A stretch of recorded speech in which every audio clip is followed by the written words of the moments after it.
You're about to send that text, post that photo, share that idea. But then your brain floods with questions. What will they think? What if they judge me? What if I'm wrong?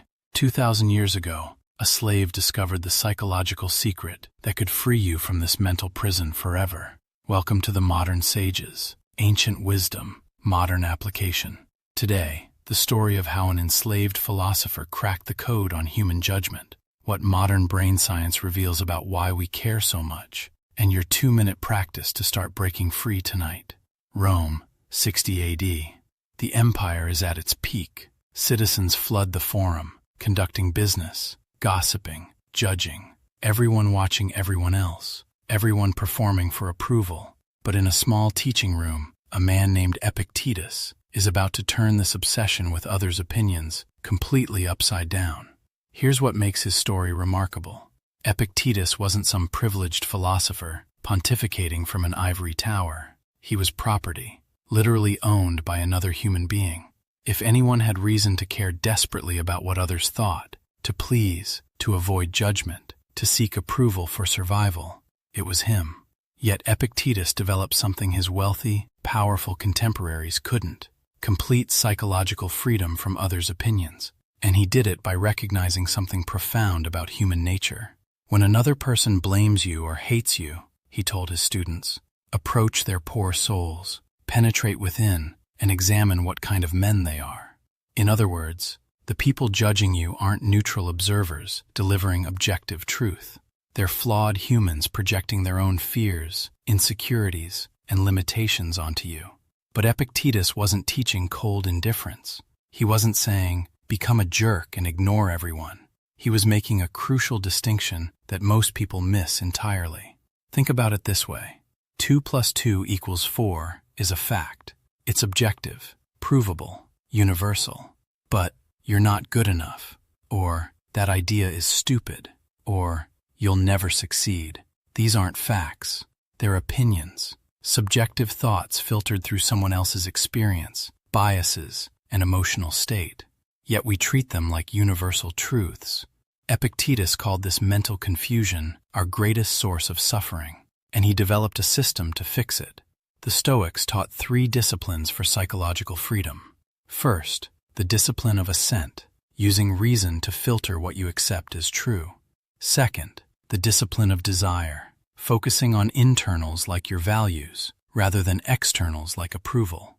Third, the discipline of action, acting justly without harming others. Notice that last part. This isn't about becoming selfish or cruel. It's about becoming guided by principles rather than other people's moods. But here's where the story gets fascinating. A century later, the most powerful man in the world was struggling with the exact same problem. Marcus Aurelius, emperor of Rome, commander of legions, ruler of millions, was still wrestling with what other people thought of him. In his private journal, never intended for publication, he wrote, "We all love ourselves more than other people, but care more about their opinion than our own." Think about that paradox. The emperor of Rome, surrounded by constant praise and flattery, still felt enslaved by others' judgments. This tells us something crucial. The problem isn't external. It's not about your circumstances, your status, or how much approval you actually receive. It's about how your mind processes social feedback. And this is where modern science gets really interesting.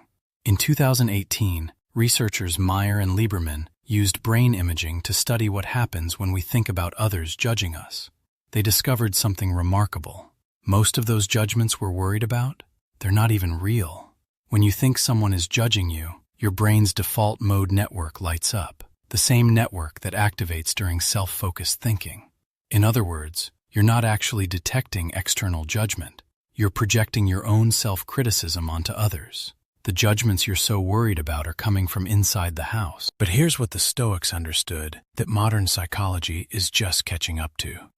Recognizing this isn't enough. You need a practice, a method, a way to retrain your brain. Enter Cato the Younger, another Roman Stoic, but with a radically different approach. While other senators wore elaborate togas and worried about appearances, Cato deliberately walked through Rome bareheaded. In a culture where proper dress meant everything, this was shocking, embarrassing. People stared, they whispered, they judged. And that was exactly the point. Cato was practicing what he called shamelessness, deliberately exposing himself to others' disapproval to build psychological immunity. Not because he wanted to be rude, but because he wanted to be free. He was literally training his nervous system to stop hijacking his decisions. Think about how radical this is. Instead of avoiding judgment, he was seeking it out. Instead of people-pleasing, he was people-proofing himself. And it worked. This brings us to the climax of our story and the secret that changes everything. The Stoics realized that there are only two types of feedback: information and noise. Information helps you improve. It's specific, actionable, and comes from people whose judgment you respect. A mentor pointing out a blind spot. A friend helping you see a pattern. A customer explaining why your product doesn't work. Noise is everything else. The random criticism, the jealous comments, the projections of people working through their own stuff. Here's the secret. Most of what we call feedback is actually noise. But here's the part that will change how you see criticism forever. Even the noise tells you something valuable. Not about you, about them.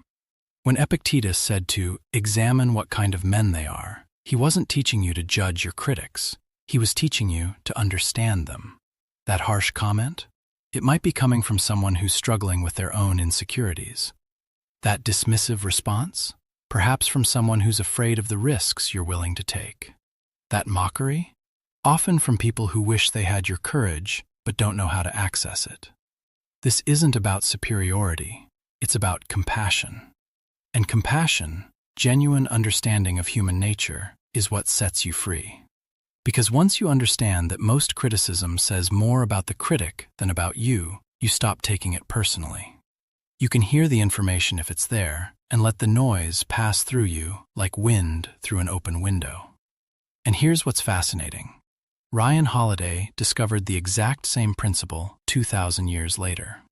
In his book, Ego is the Enemy, he writes, "The virtue of top performers lies in ignoring ego-driven approval, focusing on craft and values. Hate from critics confirms you're on the right path, as their dislike opposes your standards." This isn't just ancient philosophy, it's backed by modern performance psychology. The highest achievers in every field, artists, entrepreneurs, athletes, scientists, all report the same thing. The moment they stopped optimizing for approval and started optimizing for excellence, their results skyrocketed. Not because they became jerks, but because they became clear. Now, for the 2-minute practice. I want you to try something Epictetus would recognize. Open your notes app or grab a piece of paper.